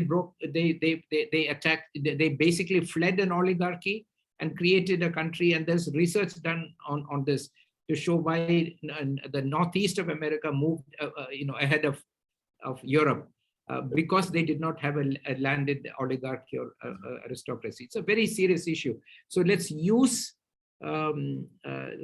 residence requirement to weaken the oligarchy and break and not sustain. And our legal, especially courts, are very much controlled by oligarchy. That oligarchy has not weakened in my lifetime. I'm 68, and I can tell you that the oligarchy in all these courts, these courts are the same. Take the Kerala High Court, except for 2 Muslims and 2 Dalits. Every single judge who has ever gone to the Supreme Court who is from Kerala is either an upper caste Hindu or a Syrian Christian. No backward class person has ever become a judge of the Supreme Court. No Yadav has ever become a judge of the Supreme Court for 70 years, 72 years. And it's not that the people who are there in the Supreme Court are, by their own admission, necessarily the best and the brightest. They've been chosen for that through a process, but that process somehow seems to find only, upper caste Hindu males, not even upper caste Hindu women, to be. So I think let's take some student voices. Yeah. There are some people who've written the questions. So Shreya, should we respond to the written questions, or are people going to ask questions? Sir, you can respond to the questions that have been sent in via the Q&A feature. Okay, sure. So we'll go through them. I think the initial ones were not so substantive, so I'll just go through them quickly. There was one about Article 371J being applicable for the new entrance test for the 3-year LLB. I think that was just an example of how you can make allocations within the state. Then a second comment was about the evident difference between a state giving a grant and some donor giving grants. So I think that was also just a pointed response. A third point was about, I think again directed at Mr. Nandakumar, but seems more like a rebuttal than a question. Doesn't your argument generalize the economic situation of students from a certain geographical area? I don't think that was the intention. Now let's come to the more substantive questions we've got. So one anonymous attendee has asked that even though the fee is very high, even if we get good marks and secure a seat, we have to pay so much, unlike medical exams where free seat is provided for top rank students. So I think the student is doing a contrast with medical colleges which are run by the state, where there is a much larger subsidy. So it seems to be a comparison across sectors, I think, made in that point. It doesn't. But Sidharth, not all medical colleges are state run. They are, to some extent, I think the admission process is controlled by the state in all, in most situations, but it's not all state run. I mean, it's perhaps there is some degree of overseeing and whatever, syllabus and stuff, but I don't think it's all state run. And I think that's a similar problem that we have in law. I'm sorry, I'm just quickly reacting to that. In the sense that there are state-run universities and there are private universities as well that have now come in. And, this has actually complicated the question to some extent is my submission. No, I think the question sounds more like a pointed analogy from a student perspective, that since the NLUs are state institutions, compared to other state-run professional institutions, they're costlier. So that seems to be a pointed analogy, but one can always think of counter examples. Then there's one more question, which I think Dr. Mohan Gopal has clarified very well. It seems to be a question more about NLS, that NLSIU currently seems to be preferring domicile over place of birth. because it wants to cater to the elite immigrant population of Bangalore rather than actually wanting to improve Kannadiga representation. Right. I guess that's a view which is expressed. We really can't say much in response. Then there's a question from Khushi Patel, who says, does mandating a few years of service to the domicile state's legal systems after graduation for a student that benefited from residence requirements justify and serve the point of the reservation? So I think, Nandakumar, you had raised this point. Do you want to clarify further? Actually, I mean, this is something that I did argue during the matter, so I'm going to be a little careful in answering this. In the discussion. I know. Now, I'm just saying that I'm not too sure if, I mean, actually the remark that I was making initially, I'm not too sure that it is linked to the fact that one must do service within that state. I think the point I was trying to make was that if really you're going to have a standalone residence requirement, which is disconnected from the social context of, some form of backwardness or the other, then you need to ask yourself the question, is there really a deficit that you're trying to address? What I mean to say is that if indeed students from Karnataka generically, right, across the state of Karnataka, from Mysore and Gulbarga and wherever else, are all able to secure, and I mean, there was one of the two reports which alluded to this, say 9 to 10% of seats in the top 20, 25, whatever number of NLUs, while the proportion of Karnataka's population to that of the country is about 6 odd percent. Then is there really a need? That's, but that is taking just the plain vanilla point of residence requirement without going into the social context or the economic context of the applicant in question. Because in some ways, the residence requirement that is currently being applied is doing that. In the sense, it's not really placing that residence requirement with the social context or the economic context of the given candidate. And in that situation, my point was that it may be that if there is, say, not enough of legal graduates who come back and work in, hypothetically, say, Hyderabad or Amaravati, now that there is a new capital, then is there something that you need to do to address it? That is really the point I was trying to make. But really, to my mind, I don't think this sort of a prescription might work with law. What you really need, and I take Dr. Gopal's point there, is to have more robust courts and fora, and equally lawyers and judges, which will attract students from across the board to want to go there. Why do a large number of people go to Delhi? Why do a large number of people go to Bangalore today or Bombay? I mean, the average chamber in Bangalore today has people from not just different parts of Karnataka, but also different states. I mean, you have people from different states who sort of moved to Bangalore to want to work here because there is that kind of exposure that you're getting. That's a slightly distinct point from the point that Dr. Gopal was making. Let's take a few more comments which have come.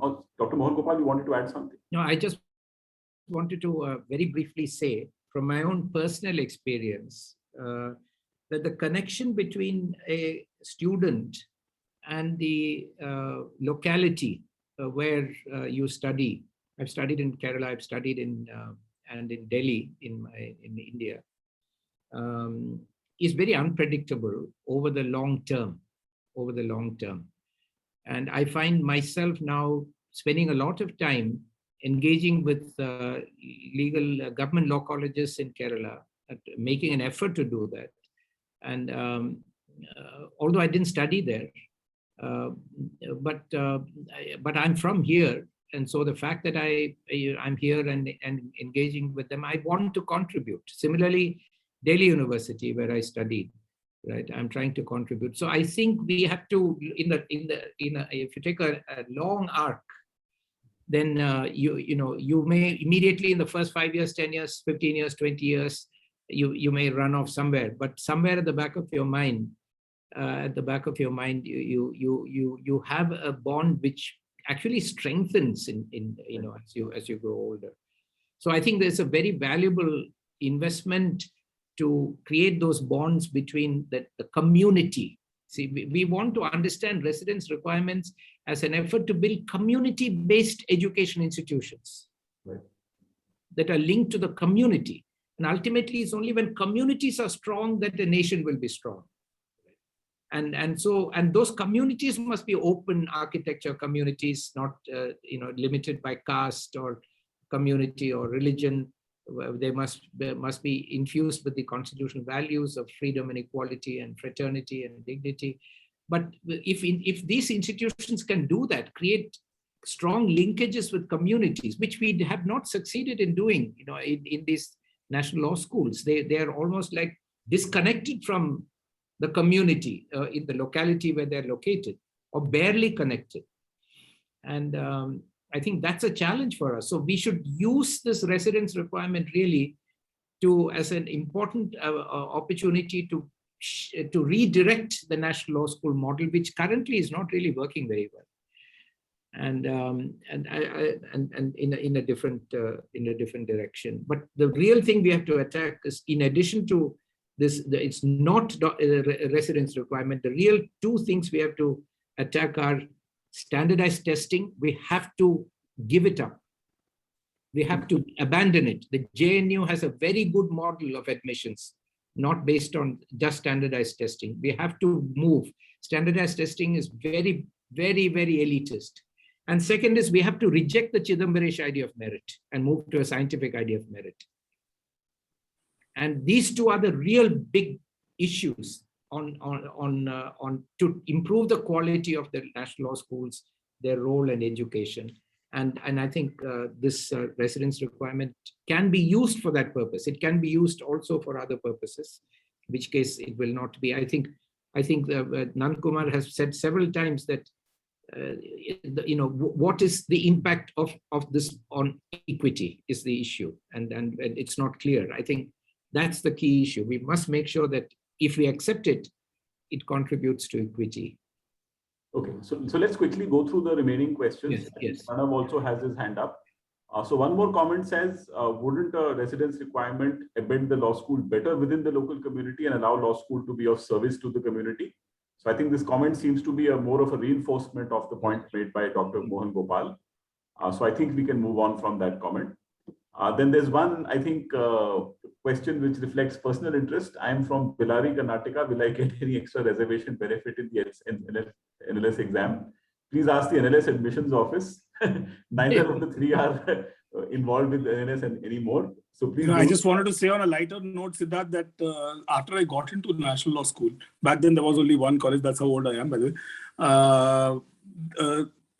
A lot of students who are still in school and all that would come up to me and say, look, can you train me? What did you do to get through the entrance test? And I tried that with 3 or 4 people and none of them got through. So I'm clearly the wrong person to. No, so see, I would just like to clarify that we are not representing the institution. You can speak to someone who's part of the admissions team and they can guide you on there is some allocation for North Karnataka. It's a good question. It's a good question. Wrong people to answer that question. It's probably the wrong. But I'm sure the students can help out in helping you to connect with the admissions office. Then one more comment says, and this I think is a critical comment, so maybe I'll put this to Professor Mohan Gopal. Won't the residence requirement foster a different kind of elitism, like a geographical one? Building on Professor Mohan Gopal's example of public schools in the US, districts which have a largely African-American population suffer from not having access to quality education in their districts. Yes. So I think the question seems to be reinforcing the point made, but I'll still allow Professor Gopal to respond to that. No, I agree that the limiting factor is that there is, like in India, there is still a lot of segregation. But unlike in India, it is illegal to do racial steering when you buy or sell a house, or rent a house. You can't, because the key thing is who gets access to a house, because then you get access to the school. So you can't, there is a law prohibiting racial steering that you cannot discriminate against anyone. Whereas here we have, ex-community flats and you buy community flats and so on and so forth. So residence requirements here will actually be, because we have a system, the last operating system of apartheid in the world is in India, especially in our villages. But so you can have a law against discrimination, and you can also but the real barrier that the US has not been able to break is house prices, because where the schools are run very well, there's a huge demand for houses, so house prices become unaffordable to common people. So that is a problem. That is a problem. So many people have been trying to make many attempts to create better quality schools and improve education for African Americans and other Latinos and other marginalized sections. That's a big struggle. I agree. But what I'm saying is that that it is different from domicile. I was addressing the xenophobic point. You can be anyone. Just to add to that answer, so maybe the student can also look at some research done by Sukhdev Thorat in the Indian context, yes. Where there's some excellent work on housing discrimination within the largest Indian cities. Yes. So what we are actually extrapolating from the West has already been happening in our case for a long time. We do not still have a civil right to equality. We have a law against it. That's right. Yeah. We have no right to equality except against the state. Right. We don't have any law on private discrimination. No, on private discrimination. We need that. So there's one more comment. Oh, sorry, Sidharth, I mean, slightly unconnected point, but it's an important point. I just thought I'll quickly make it. You see, one thing that one of the problems that ails the Indian judiciary and so on is just the pendency of cases. And when you look at it, who does the pendency affect the most? I mean, I'm not talking about those cases where there are two large rich family groups which are fighting. I mean, both of them can afford all the lawyers in the world, and I mean, we also need to survive. We also have home loans to pay, but that's on a lighter note. But I'm just saying that who does pendency really affect? It really affects those who are on the downside of advantage, those who are really poor or from certain communities which have a disadvantage, and so on and so forth.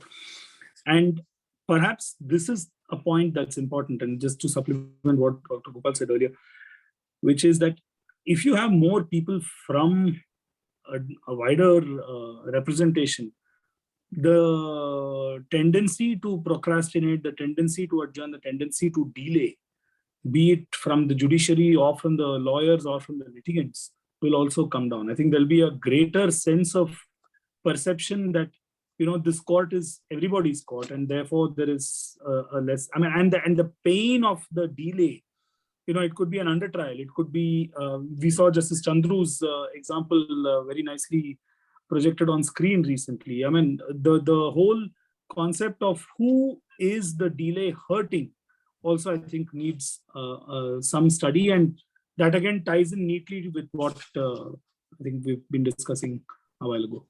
Okay, so we are running short of time. I'll just quickly run through the remaining questions and we'll try to wrap up. So there's one comment which I think is picking up on Dr. Mohan Gopal's remarks, that wouldn't removing domicile reservation erode the quasi-federal structure of India by reducing local representation? Removing it would eventually lead to a Brahmin Baniya North Indian takeover of NLUs. I think that's already happening. I don't think we have to answer that. Simran Parmar asks, Professor Mohan Gopal mentioned that the idea behind reservation is representation, but we also have another opinion that reservation was primarily to uplift certain castes because they were socially or economically backward. So how do we justify residence requirements on the basis of representation? So why don't we go back to the idea of material empowerment?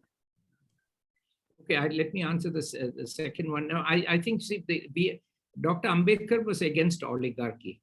He was not just against Brahmin, Baniya, Kayas, Kshatriya oligarchy. He was against oligarchy. So he would not, his 16.4 provision would ensure, if properly implemented, undermined by a dozen restraints put by the judiciary and the executive in it. It would ensure that there is no community gets to dominate, because the principle is there must be adequate representation of those who are not represented. So in Article 16 terms, you don't have backward and forward. You have overrepresented and underrepresented communities. And the overrepresentation must come down, underrepresentation must go up, and whoever they may be. And so the emphasis is that the state institutions must have adequate representation according to the population share. That was very clear in the Constituent Assembly. That was the only benchmark that was discussed. Nobody objected. It must be according to population share adjusted for the small communities. So small communities must have a floor that you will not go below a floor. The large communities must give up some of their share so that the floor can be maintained for all smaller communities. But you must have a meaningful representation based on population share, no over or under representation. And that is the purpose of Article 16. And if through residence requirements, we can expand that. So migrant children come in large numbers into national law schools, for example, because migration is a big number. That would be wonderful. Isn't that a wonderful way of making it a truly national institution? Of having a large number of children of migrant laborers coming into these schools through the residence requirement, representing marginalized groups. Or they must be the poorest, amongst the poorest people in the country. They've had to come and live in subhuman conditions in faraway, strange places to live. So I think we have to go back to the basics and say, what kind of society are we trying to build? The Constitution is only a blueprint to build a new kind of society, which is in Article 38, which says basically that our purpose is to ensure that all institutions of national life are informed by justice, social, economic, and political. So whatever we do should not simply to build elite institutions, elites, and have investment and growth and fancy buildings and fancy places, but simply to ensure that the first step is to ensure that we have a democratic state based upon meaningful, adequate representation of all groups of people. Whatever group they choose to constitute, everyone must have representation, not personally, but through the groups that they voluntarily organize and become voluntarily part of. And when that happens, and will ensure that the policies made by the state are good for everyone and not just good for a small oligarchy. So oligarchy is our biggest problem, and let us use this social justice perspective, as Bhagwati and Krishna are not in the same judgment, but Bhagwati extensively quotes Krishna in Jain. Let's infuse the social justice perspective into residence requirement policies. Yeah, also, Simran, wearing a teacher's hat, there's also excellent work by Valerian Rodrigues, who's actually done a close reading of Ambedkar's works to not only explain this idea of social democracy that Dr. Mohan Gopal is speaking about, but he really emphasizes the distinction between ideas of recognitional politics and redistribution. Yes. I think captures this framing in the context of Indian constitutional law. But to some extent, Ambedkar goes to the first base and he says, okay, who should be making policies for India? Absolutely. Such as on redistribution, should there be, should there not be? It should not be an elite. That's right. Yeah. It should be all the people of India, right? And he was a student of John Dewey. Great pragmatist, and great American thinker. So they know that the first base is to ensure that everyone is represented. Yeah. There you will start to formulate policies, make decisions, choices. So Oliver Wendell Holmes, a great judge of the US, once said, if the people of the United States want to go to hell, it is my duty to help them get there. Yeah. Not to say that I'm a brilliant man, genius, you stupid fellows, you're going to hell. I'm going to stop you. No, if that's where you want to go, that's a society that's not oligarchy or aspiring not to be an oligarchy. But I'm more than happy to share literature on this with the students. There's some interesting work which has come in the recent past also. Excellent, wonderful. So coming to the last few questions, I think one person is asking, why is it that most of the time the Supreme Court has Hindu upper caste judges? Is there any politics in selecting the judges for the Supreme Court? I think Kautilya needs to set up a separate seminar for this. But I would simply answer that it's because they genuinely, bona fide, believe in this Chidambaresh concept of merit. If you're like Chidambaresh, you have merit. If you're not like Chidambaresh, you don't have merit. And you are not fit to rule this country. He's actually, it's on, you can see it on YouTube. There's a video where he has actually named the qualities that constitute merit. At least he's given us a clear definition. No, and there is extensive literature on it, and I'm sure we can discuss it with the students. Right. So you have a Supreme Court coming from that idea of merit, a meritorious Supreme Court. So I think we'll take the last two questions in the chat box. It's already 6:35, so we'll have to end there. Yes. One more comment says, thinking about the politics of these demands, especially for small institutions like the law schools, do you think these demands are put forth as a way to distract from the lack of initiative from the governments in funding education? Do we really achieve social justice goals by fighting this? Or should we be fighting for more quality legal education within but also outside the NLU model?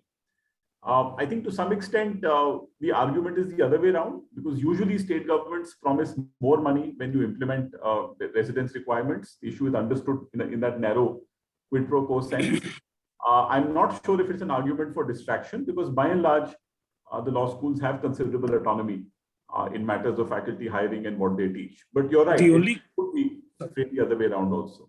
Sorry, the only quick point I'd like to add here, Sidharth, is that I think eventually, while Dr. Gopal made a very significant point about what the starting point should be, my sense is that the whole point of having NLUs, and over time, this is something that you should possibly say aspire towards, is that these are institutions of excellence. Now, Dr. Gopal is talking about who the people in these institutions should be, and that's quite a distinct point from what the end objective should be. So let's not lose sight of that also. That's the only limited addition to what was being said that I wanted to say. And that's really, in some ways, the point that you must think about when you're talking about it. I think that should be the end objective, to answer your question. Never mind, Dr. Gopal is telling us how that journey should be, or how we must go about that journey. And I'm just trying to say that, that's eventually where, no, in fact, because that sense of pursuit of excellence, you shouldn't lose. Sorry, I think just to agree with you, we can't distract attention from the question of public funding. Because if we don't have public funding for these institutions, they become unviable. They will become instruments of the market, which has happened clearly with the private institutions. So but can I just very briefly, just offer the following thought, that ultimately, Nandakumar, don't you think that the two questions are very related? Of who, because you have to say who defines excellence. We can't take a view that there is an objective idea of excellence which we must achieve. No, I quite agree with you. So this is like agree with you. Very 30-second example, which I read about when after Vietnam decided to liberalize and the old communist kind of policies were ended. They were confronted with two options. One is, given the existing infrastructure, either all the children of a particular age could go to school the whole day and get the full education, or some of the children could go to school for the full day and get full education, or all the children could go for half day and get only half the education. That's all the infrastructure they had. And this was like 30, 40 years ago. And Vietnam said, we want all the children to have the same level of education. So let them all get half the education. We do not want to have one half that will have full education and the second half that will have only half education. Because that's not, then we'll start to get ruled by this other half. No, absolutely. So the very idea of excellence must come from the community. I completely endorse it. I'm not for a minute. And we don't have, we've struggled with this vision document. You were part of it, vision for legal education in the emerging global scenario and so on, which is still there. And, and when I look at it now, some of what we said is right. Some of it is not right.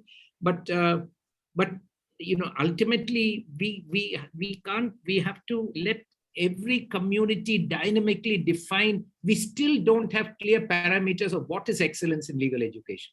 We don't have it. We say we must achieve excellence. I used to say this with great respect to my teacher also, Professor Menon, that what exactly are the parameters of excellence? And that's where in the Constituent Assembly on 27th August, these two Dalit members said, you're basically, not in so many words, your parameters of excellence is that we have a due share of power. That is the only criterion of excellence, that these institutions are democratic. That's the only and the highest definition of excellence. Whatever results from that in terms of ideas, products, people, right, output, papers, ideas, skills, qualities, attitudes, skills, and knowledge, right, are secondary. But the highest standard of excellence is that it must be democratic. It must be free, it must be equal, everyone must have dignity, and there must be fraternity and representation. That's clear from our constitution.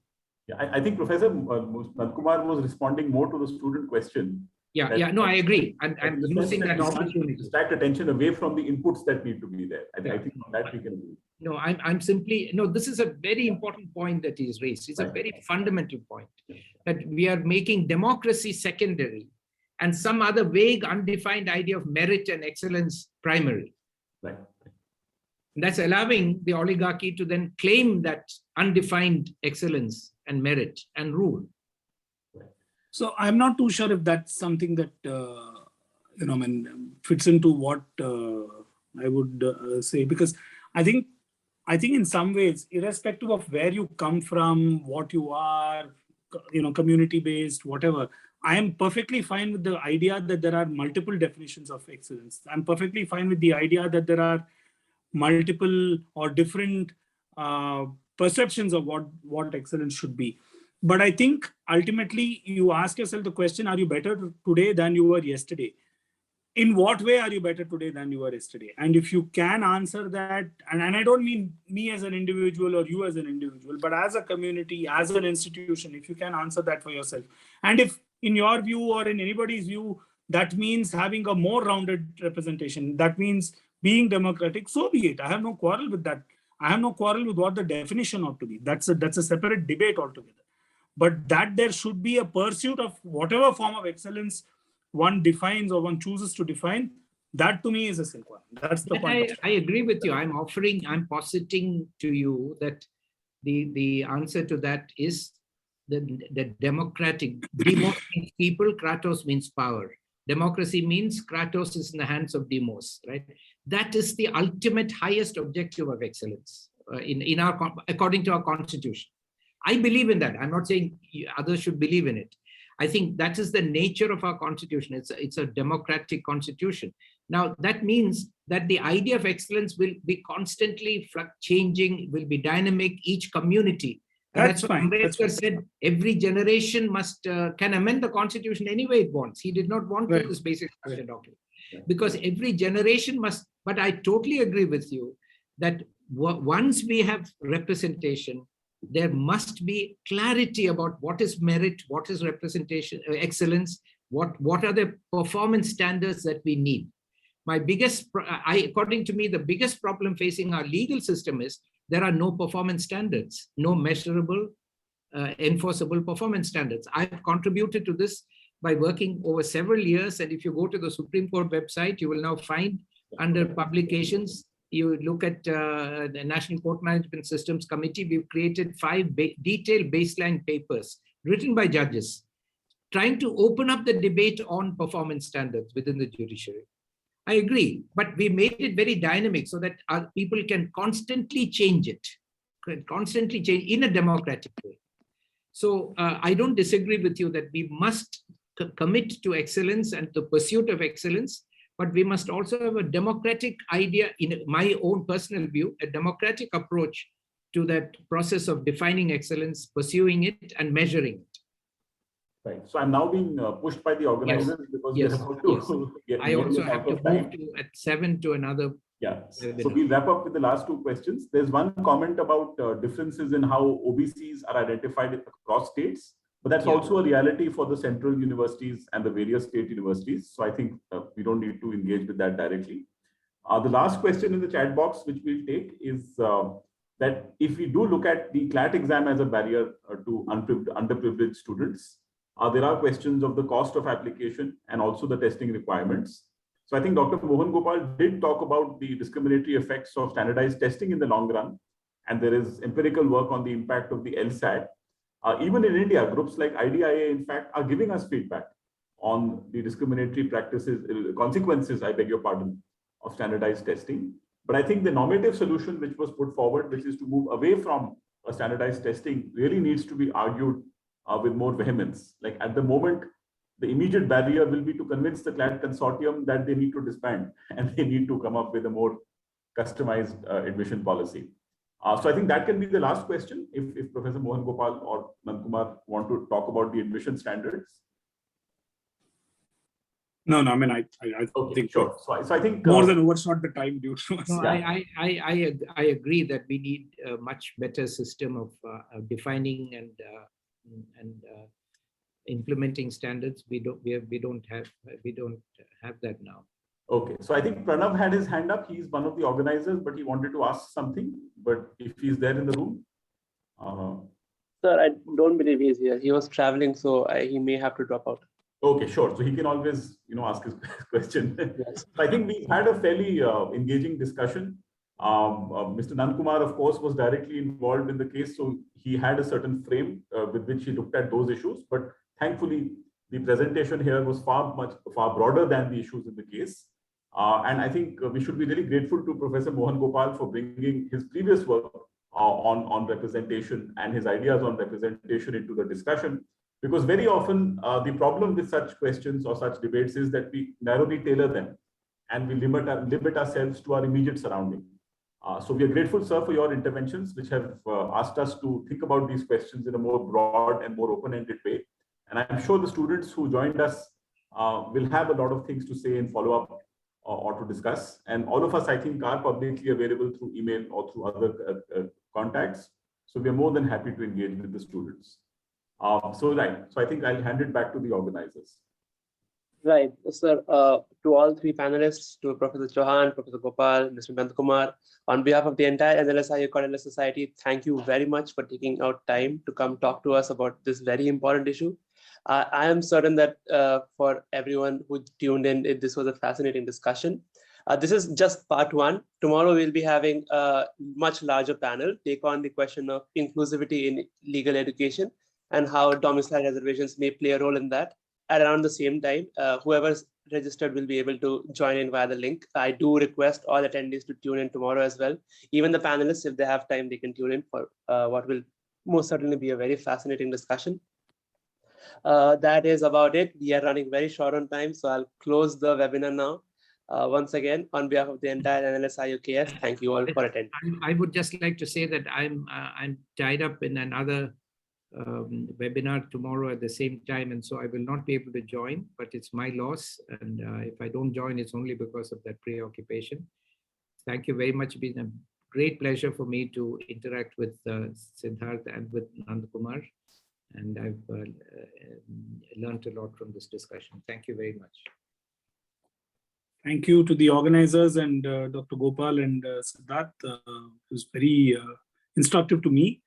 And I'll certainly reflect on a lot of the discussion today for quite some time to come. Thank you. Thank you all. Thank you very much. Thank you. Bye-bye.